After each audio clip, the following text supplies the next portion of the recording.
Hey guys, welcome back. Yes, I am doing a Shane Dawson type video.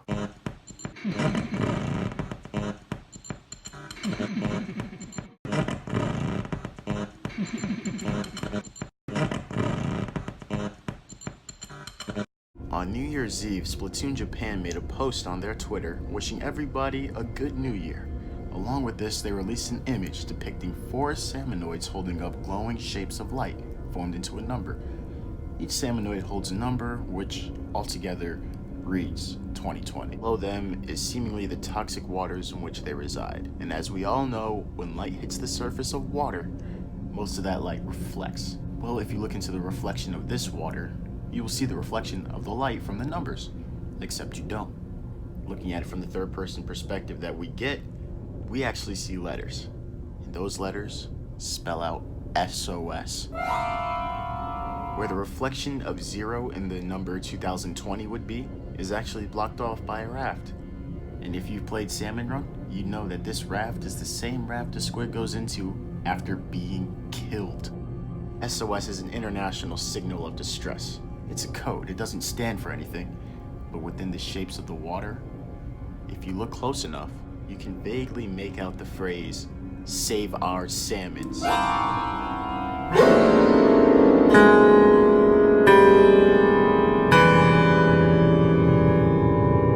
Now I've heard all the bullshit. Salmonids or something like that? Or some people have also said maybe it's hinting out like a date like May the 5th, 2020.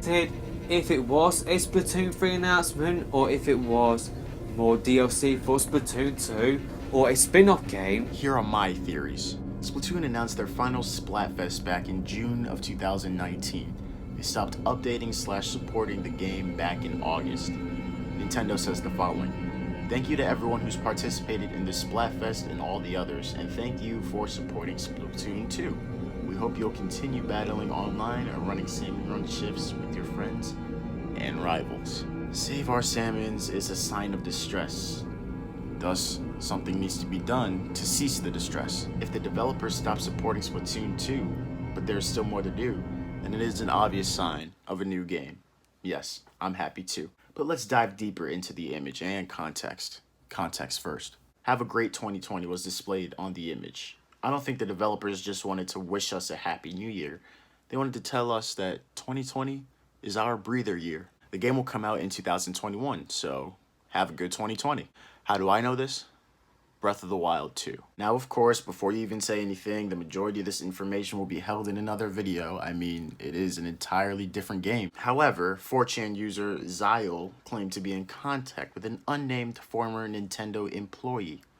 This former employee claims that Breath of the Wild 2 will be released on a Nintendo Switch 2.0 in January of 2021. This Switch 2.0 will launch alongside Breath of the Wild 2 to demonstrate the power and the console's capabilities. How is any of this plausible? Breath of the Wild on the Switch pushed the console to its limits. Frame drops in some areas, some lag here and there, in rare cases, freezing. The world was so immersive and vast that the game took up 40% of the console's initial storage. Game Informer had a small interview with Eiji Aonuma. To sum up what he said, he wanted to revisit the same Hyrule so that he can incorporate new gameplay and story.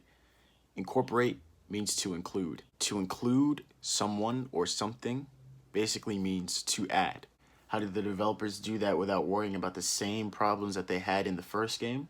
How do they make a bigger game while avoiding the storage issues?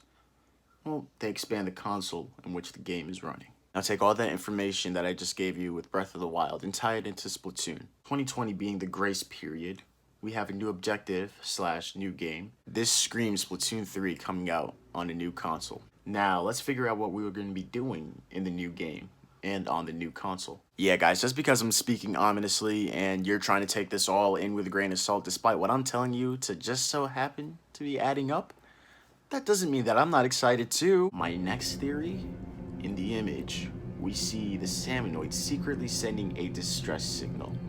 They're talking to us. Save our salmons. They clearly look in distress. But is this to catch us off guard? In the game, they look angry, vicious, and happy to kill you.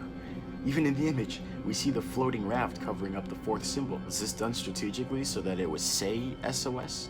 The idea is plausible, but what if I were to tell you that you were the bad guy? What do you do in Salmon Run? You're on an island and you wait for the salmonoids to enter. You kill them as they drop golden eggs and you harvest them. I've had this suspicion ever since July of 2017. Hasn't it occurred to you that Mr. Grizz seems a bit off? And what confirms it? What makes the salmonoid's face genuine? It's been staring at you this entire time. It's the boat. The same boat that you get on once you complete your mission. And salmonoids are hiding from it. The cause of the dead squid was purely an act of self-defense. Why are the ends of each island in the water? So easily accessible for salmonoids to get into. Wouldn't whoever make the islands block out the entrances to prevent the salmonoids from coming aboard? We clearly don't want them on. If it weren't a place for the salmonoids and rather the ink and octolings, why do they super jump onto the ship after harvesting enough eggs? We are rigging the eggs from the salmonoids, the thing that they're so preciously holding on to in the 2020 image. They go back inside the water once they decided that they've lost enough of their eggs. Do you ever notice how precarious the salmonoids are when taking back their eggs? The handbook states here. Here at Grizzco Industries, we aim to create a richer, better way of life for everyone in our society through daily collection of power eggs. We're looking for dedicated, eager workers to assist us as we move forward toward a brighter future. Except there are no benefits into rigging golden eggs. The only thing that happens is Mr. Grizz putting a set of rewards for your shift before you do them, encouraging the player to go on these dangerous heists for golden eggs. And he literally just hires anyone. The only job requirement is the knowledge of putting the eggs into the actual basket. The handbook states, take the golden eggs from the boss salmonoids and carry them to the egg basket. Yes, it really is that simple. If you can remember that, you're ready to join the ranks at Grizzco. And in the article 1.2.1, the essence of the job, Mr. Grizz states here, if you remember nothing else, please remember the following. Everything else you can learn on the job. Place golden eggs taken from boss salmonoids into the egg basket.